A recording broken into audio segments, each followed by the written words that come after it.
காலை வணக்கம். நல்லா இருக்கீங்களா? இன்னைக்கு அமாவாசை. இன்னைக்கு சிம்பிள் தான். சாம்பார் வச்சு வாழைக்காய் வறுத்து கத்திரிக்காய் தொக்கு வச்சு ரசம் அப்பளம் பாயாசம் சக்கரை பொங்கல் வேகுது. இன்னைக்கு தை அமாவாசைனால சக்கரை பொங்கல் வைக்கிறோம் சாமி கும்பிட்றதுக்கு. இப்போ சாம்பார் எப்படி வைக்கலான்ட்டு பார்க்கலாமா? சாம்பார் வச்சு உங்களுக்கு எல்லாத்துக்கும் நல்லா தெரியும். இருந்தாலும் ஏன் டிஷ் எப்படின்ட்டு நான் உங்களுக்கு சொல்கிறேன். முதல்ல எண்ணெய் ஊற்றிக்கோங்க.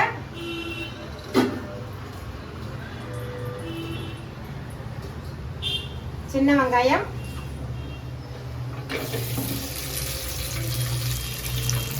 அவரைக்காய், கேரட்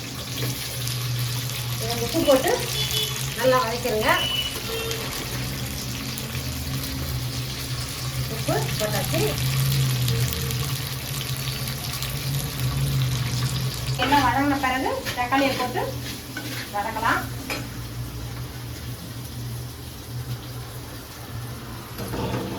சக்கரை பொங்கல் பாதி வெந்துருச்சு. நல்லா மை மாதிரி நல்லா வேகணும். நல்லா வெந்த பிறகு சக்கரை போட்டாதான் அரிசி அரிசியாக இல்லாமல் இருக்கும். தண்ணி கொஞ்சம் வச்சு அரிசி போடும்போது பொங்கி வரும். அரிசி போட்ட பிறகு கொஞ்சம் தண்ணி நல்லா எடுத்துடணும்.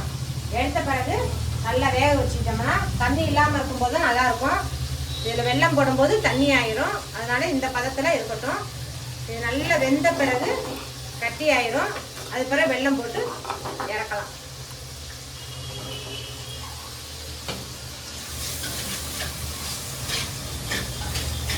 இப்போ அவரைக்காய் எல்லாம் வதங்கிடுச்சு கொஞ்சம். இப்போ தக்காளியை போடலாம். முருங்கைக்காய் வதக்கக்கூடாது.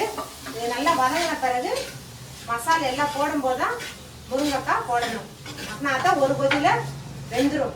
போட்டு வதக்கணும்னா அது வேகாது. இப்போ காய் நல்லா வதங்கிருச்சு.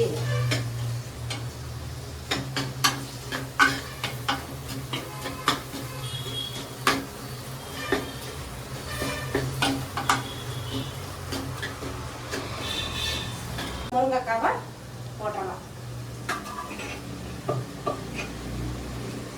முருங்கைக்காவை சேர்த்து வதக்காதீங்க. சேர்த்து வதக்கினா வேகாது. இது அப்படியே வதக்கும் போது போட்டு மசாலா போட்டு கொதிக்க விட்டோம்னா நல்லா வெந்துடும். உப்பா வீட்டு மசாலா 4 பேத்துக்கு 5 பேத்துக்கு 2 டீஸ்பூன் போட்டு நல்லா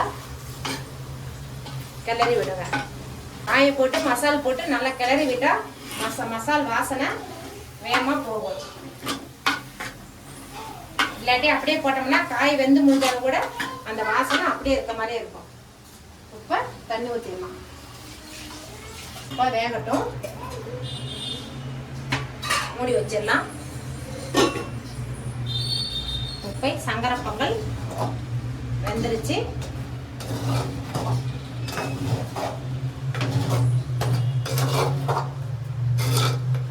இதில் கொஞ்சம் பால் ஊற்றலாம்.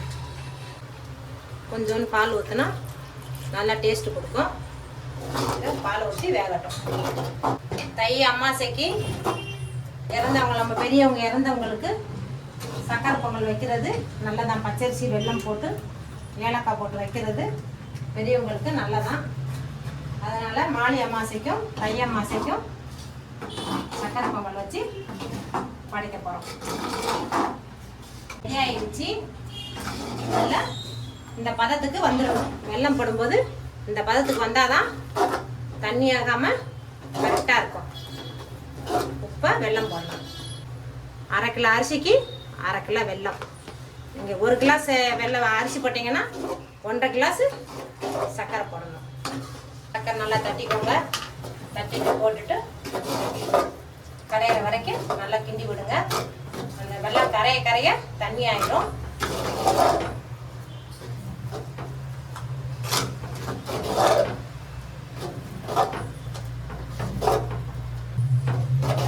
நல்ல வெல்லம் கரைய நல்லா தண்ணியாக இருக்கு பாருங்க. சாம்பார் நல்லா கொதி எடுத்துருச்சு. காய் முக்கால்வாசி வெந்திருக்குது. இனி கொஞ்ச நேரம் வேகட்டும். வெல்லம் கரைஞ்சி வர வரைக்கும் நம்ம அடுப்பில் நல்லா கிண்டி விடணும். கிண்டி விடாட்டி பிடிச்சிடும். அடுப்பு கொஞ்சம் நல்லா கூட்டி விட்டு எரிய விடுங்க.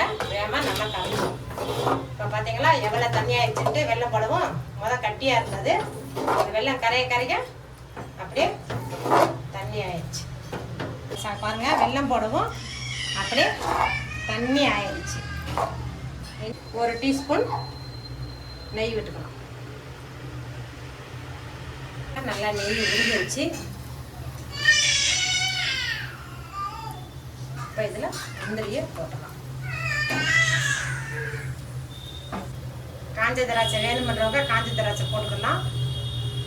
நாங்கள் முந்திரி மாத்திரம் போடுறோம். இப்போ நல்லா பொரிஞ்சு வந்துருச்சு.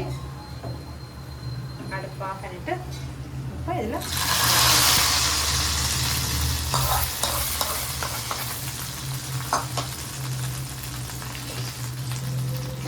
நல்லா கிளறி விட்டுரும். இது நல்லா கொஞ்ச நேரம் ஆறிச்சுன்னா அப்படியே நல்ல பதத்துக்கு வந்துடும். எடுத்து இலையில வைக்க கரெக்டாக இருக்கும். காய் நல்லா வெந்துருச்சு. இப்போ பருப்பை வேக வச்சு எடுத்துருக்கோம்.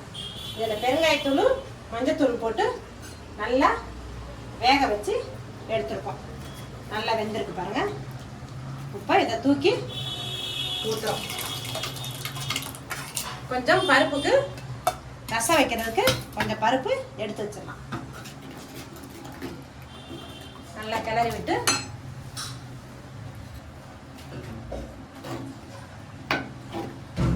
சும்மா ஒரு கொதி கொதிச்சா போதும். இப்போ புளி கரைச்சி போதுமான புளி ஊற்றிக்கலாம். போதும் புளி இது ஒரு கிண்டி விட்டுக்கலாம். அவ்வளோதான். இது ஒரு கொதி வரவும் இறக்கிக்கலாம். கொஞ்ச நேரம் மூடி வச்சுக்கலாம்.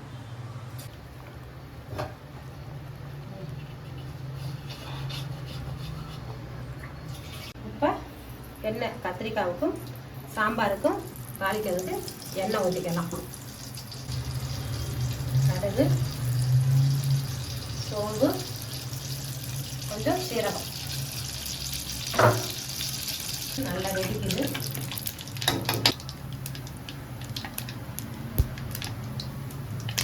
இப்போ காஞ்ச மிளகாய் கொஞ்சம் போட்டுக்கலாம். கருவேப்பிலை போட்டுக்கலாம்.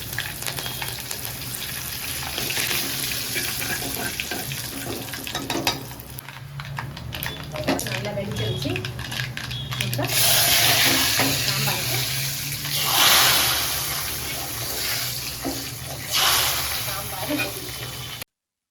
இன்னைக்கு தை அமாவாசைக்கான சாப்பாடு எல்லாமே ரெடி ஆகிருக்கு. ஸோ லதாமா சாமி கும்பிடுறது பிஸியா இருக்கறனால நான் வாய்ஸ் ஓவர் கொடுத்துட்டு இருக்கேன்.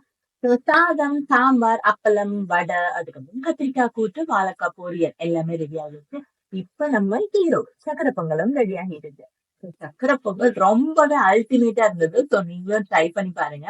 இதே மாதிரி குக்கிங் வீடியோஸ், விளாக்ஸ், கப்பல் விளாக்ஸ், டிராவல் விளாக்ஸ் எல்லாமே பிடிக்கும் அப்படின்னா கண்டிப்பா எங்களோட சேனலை சப்ஸ்கிரைப் பண்ணி வச்சுக்கோங்க.